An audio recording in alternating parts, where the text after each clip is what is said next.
Hi friends, നമുക്കിതൊരു vegetable cutlet ആയാലോ? നല്ല ക്രിസ്പി ക്രഞ്ചി ആയിട്ടുള്ള ഒരു അടിപൊളി വെജിറ്റബിൾ കട്ട്ലറ്റ് തുടങ്ങിയാലോ? നമുക്കാദ്യം ചട്ടി വെച്ച് എണ്ണ ചൂടാക്കുക. ഇഷ്ടമുള്ള എണ്ണ ഉപയോഗിക്കുക. അതിലേക്ക് ഇഞ്ചിയും വെളുത്തുള്ളിയും പച്ചമുളക് നല്ല കുനുകുനാന്നരിഞ്ഞ ഇഞ്ചി വെളുത്തുള്ളി പച്ചമുളക് ചതച്ചായാലും കുഴപ്പമില്ല. നമുക്കതിലേക്ക് ഇട്ടിട്ട് നമുക്കൊന്ന് വാട്ടിയെടുക്കാം. എണ്ണ ചൂടായിട്ടില്ല, ചൂടാവുന്നേ ഉള്ളൂ. ഏതായാലും കുഴപ്പമില്ല, നമുക്ക് വാട്ടിയെടുക്കാം.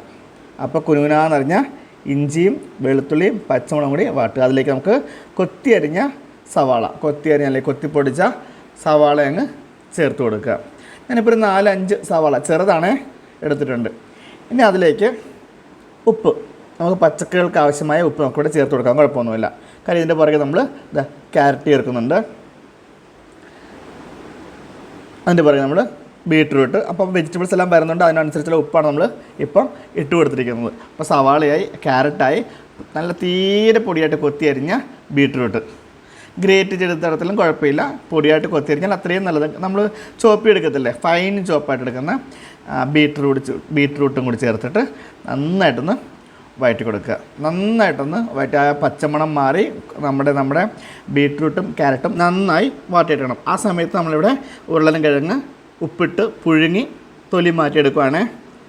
അപ്പോൾ നല്ലതായിട്ട് ഒരു 2-3 വിസിൽ ചെയ്യിപ്പിക്കുക, ചെറിയ ഉരുളക്കിഴങ്ങാണെന്നുണ്ടെങ്കിൽ. എന്നിട്ട് ഉടച്ച് വയ്ക്കുക. ഈ സമയത്ത് നമ്മുടെ ഇവിടെ ക്യാരറ്റും ബീട്രൂട്ടൊക്കെ നന്നായിട്ട് വെന്തിട്ടുണ്ട്. അതിലേക്ക് നമ്മുടെ ഗിരാഞ്ചി സ്പെഷ്യൽ ചിക്കൻ മസാല ഒരു 2 ടേബിൾ സ്പൂൺ അങ്ങ് ചേർത്ത് കൊടുക്കുക.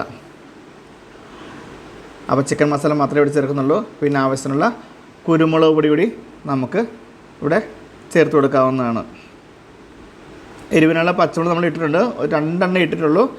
അത് ഒരു എരിവാവത്തില്ല.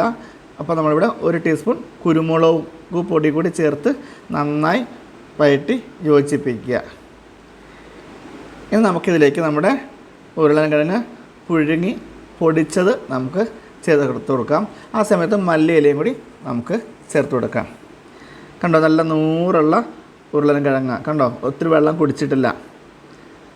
കണ്ടോ, നല്ല പൊട്ടുള്ള, നല്ല എന്താ പറയുന്നത്, പൊടിയുള്ള നൂറുള്ള ഉരുളക്കിഴങ്ങാണ്.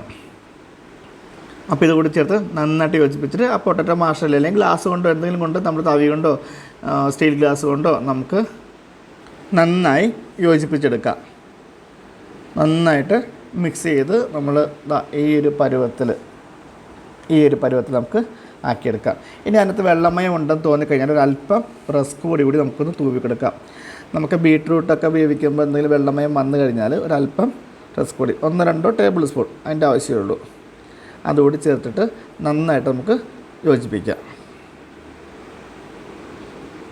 ഇപ്പോൾ കണ്ടോ, നല്ല ഡ്രൈ ആയിട്ടുണ്ട്. ഉള്ളിലുള്ള ആ ഒരു വെള്ളമയം ആ റസ്ക് പൊടി അങ്ങ് വലിച്ചെടുത്തിട്ട് നല്ല ഡ്രൈ ആയിട്ടുണ്ട്. കണ്ടോ, നല്ല അടിപൊളിയായിട്ടുണ്ട്. ഇനി നമുക്കിത് ഷേപ്പാക്കി എടുക്കാം. ഷേപ്പാക്കാൻ നമ്മൾ കട്ട്ലറ്റ് ഷേപ്പറാണ് ഉപയോഗിക്കുന്നത്. ഇതാണ് കട്ട്ലറ്റ് ഷേപ്പർ. ഇതിനുള്ളിലേക്ക് ഈ മഞ്ഞ പീസ് ഇട്ട് കഴിഞ്ഞാൽ ഷേപ്പായി. ഇതിലേക്ക് ജസ്റ്റ് കയറ്റി വയ്ക്കുക.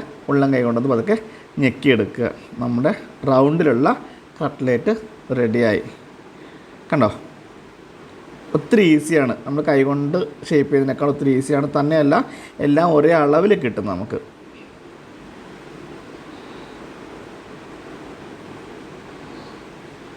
കണ്ടോ, പെട്ടെന്ന് ഓരോന്ന് നമുക്ക് ഷേപ്പ് ചെയ്ത് മാറ്റാൻ പറ്റും.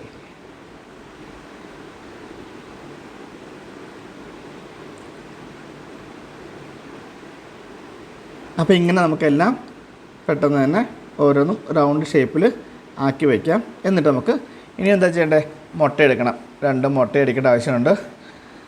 അപ്പോൾ ഷേപ്പ് ആക്കുന്ന സമയത്ത് തന്നെ നമുക്ക് ബാക്കിയുള്ള കാര്യത്തിലേക്ക് കൂടി കടക്കാം. പടപടിയെന്ന് ഇത്രയും ഷേപ്പാക്കി വെച്ചിട്ടുണ്ട്. ഇനി നമുക്ക് ഒരു ബൗളിലേക്ക് 2 മുട്ട എടുക്കാം. ഇനി നന്നായിട്ടൊന്ന് അടിച്ചെടുക്കാം. വിസ്ക് കൊണ്ടൊന്ന് ജസ്റ്റ് ഒന്ന് അടിച്ചെടുക്കുക. ആ സമയത്ത് തന്നെ നമുക്ക് ചട്ടിയിൽ എണ്ണ ഒഴിച്ച് ചൂടാകാൻ വയ്ക്കാം. ഓരോ കട്ട്ലേറ്റും മുട്ടയിൽ മുക്കുക, റസ്ക് പൊടിയിലേക്ക് മുക്കുക. ശ്രദ്ധിക്കുക, മുട്ടയിൽ മുക്കിയ കൈ കൊണ്ട് റസ്ക് പൊടിയിൽ മുക്കരുത്. അതുകൊണ്ട് തന്നെ വേറെ ആളെ കൊണ്ട് ചെയ്യിക്കുക. അല്ലെങ്കിൽ വലത്തെ കൈ കൊണ്ട് മുട്ടയിൽ മുക്കുക, ഇടത് കൈ കൊണ്ട് റസ്ക് പൊടിയിൽ മിക്സ് ചെയ്യുക. അപ്പോൾ ഓരോന്നും മുട്ടയിൽ മുക്കി റസ്ക് പൊടിയിൽ മുക്കിയിട്ട് മാറ്റി വയ്ക്കുക. ഇനി നമുക്കിത് പൊരിച്ച് കോരാവുന്നതാണ്. ഒരു 5-6 ആയ ശേഷം നമുക്ക് പൊരിച്ച് വരാം. ചട്ടിയിൽ 5 വീതം കിടക്കും. ഇത് 5 ആയിട്ടുണ്ട്. നമുക്ക് പൊരിച്ച് വരാം. കണ്ടോ, 5 ഇട്ടു. നമുക്ക് ഒരു വശം നന്നായിട്ട് മൂത്തതിന് ശേഷം മറിച്ചിടുക. നല്ല ചൂടായ എണ്ണയാകുമ്പം പെട്ടെന്ന് തന്നെ മുരിഞ്ഞ് കിട്ടും. ഒരു വശം നന്നായി ബ്രൗൺ ആയ ശേഷം മാത്രമേ മറിച്ചിടാൻ പാടുള്ളൂ, അല്ലെങ്കിൽ പൊട്ടിപ്പോകാൻ സാധ്യതയുണ്ട്. കണ്ടോ, എല്ലാം ഏകദേശം നല്ല നിറമായിട്ട് നമുക്കിത് കോരിയെടുക്കാം. അപ്പം നമ്മളുടെ വെജിറ്റബിൾ കട്ട്ലേറ്റ് എല്ലാ കുട്ടികളും ഇപ്പോൾ എന്താ പറയുക, വെജിറ്റബിൾസൊക്കെ കഴിക്കാത്ത കുട്ടികളാണ്. അപ്പോൾ അവർക്കൊക്കെ കൊടുക്കാൻ പറ്റിയ ഒരു അടിപൊളി ക്രഞ്ചി ആയിട്ടുള്ള നല്ല ക്രിസ്പായിട്ടുള്ള കട്ട്ലേറ്റാണ് ഇവിടെ റെഡി ആയിട്ടിരിക്കുന്നത്. എല്ലാവരും ട്രൈ ചെയ്ത് നോക്കുമെന്ന് വിശ്വസിക്കുന്നു. നല്ലൊരു വീഡിയോ ആയിട്ട് നമുക്ക് നാളെ വീണ്ടും കാണാം. ലൈക്ക് ചെയ്യാനും ഷെയർ ചെയ്യാനും കമൻറ്റ് ചെയ്യാനും മറക്കല്ലേ. Have A nice day. Thank you. ഒരു കാര്യം പ്രത്യേകം ശ്രദ്ധിക്കുക, നമ്മൾ കട്ട്ലറ്റ് മുക്കാൻ വേണ്ടി മുട്ടയാണ് ഇവിടെ ഉപയോഗിച്ചിരിക്കുന്നത്. വെജ് കട്ട്ലറ്റിന് മൈദ കലക്കോ കോൺഫ്ലോർ കലക്കോ വേണം ഉപയോഗിക്കാനായിട്ട്. ഞാനിവിടെ മുട്ട ഉപയോഗിച്ചെന്ന് മാത്രമേ ഉള്ളൂ കേട്ടോ.